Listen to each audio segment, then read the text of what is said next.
La fonction allumage permet de déclencher l'étincelle au moment approprié. Cette fonction utilise les éléments suivants, le capteur volant moteur et les bobines.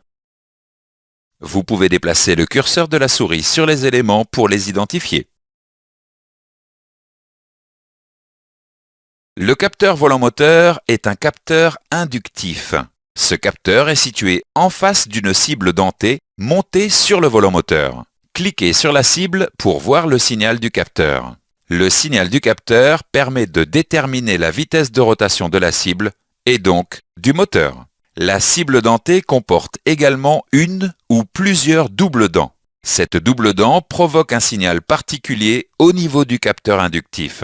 Le calculateur connaît, grâce à ce signal, la position du vilebrequin par rapport au point mort haut des cylindres. Le calculateur d'injection reçoit le signal du capteur volant moteur. Le calculateur détermine, grâce au régime moteur, l'avance à l'allumage nécessaire. Le signal correspondant à la double dent informe le calculateur sur la position du vilebrequin par rapport au point mort haut. Le calculateur détermine le moment de l'allumage par rapport à ce signal et à l'avance désirée. Vous pouvez déplacer le curseur de la souris sur les éléments pour voir les stratégies utilisées pour cette fonction.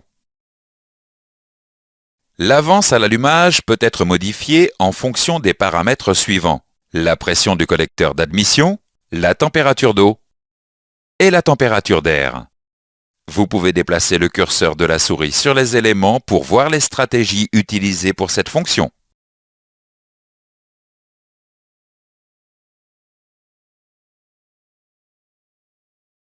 La plupart des véhicules utilisent des systèmes d'allumage qui déclenchent deux étincelles simultanées sur deux cylindres. Une étincelle est utilisée en fin de compression pour l'allumage, l'autre étincelle est produite en fin d'échappement et est dite perdue. Cependant, certains systèmes déclenchent une seule étincelle par cycle. Dans ce cas, il n'y a qu'une étincelle qui est produite de manière séquentielle pour chaque cylindre. L'information permettant de reconnaître le cylindre devant être allumé est fournie par le capteur d'Arbracam. Il existe une stratégie particulière sur les véhicules équipés d'une transmission automatique. Cette stratégie est appelée estompage de couple. Le calculateur de transmission automatique envoie un signal au calculateur d'injection lors du changement de rapport. Le calculateur d'injection diminue l'avance à l'allumage durant le changement de rapport. La diminution de l'avance à l'allumage permet de réduire le couple moteur et donc de rendre le changement de rapport plus souple. Il n'existe pas de stratégie de mode dégradé pour le capteur volant moteur. Tout défaut sur ce capteur empêche le fonctionnement du moteur. Tout défaut sur les autres capteurs entraîne l'utilisation d'une avance prédéfinie. Vous pouvez déplacer le curseur de la souris sur les éléments pour voir les stratégies de mode dégradé.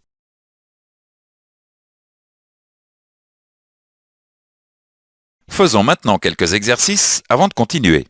Quel capteur permet de déterminer la position du vilebrequin par rapport au point mort haut?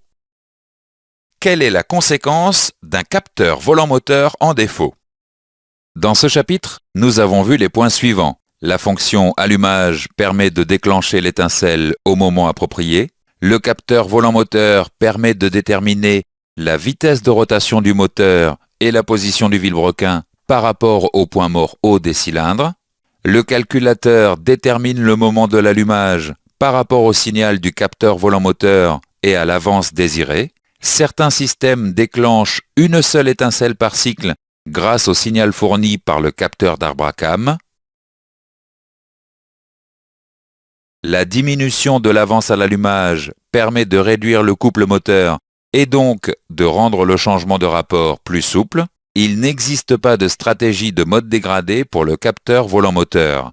Tout défaut sur les autres capteurs entraîne l'utilisation d'une avance prédéfinie.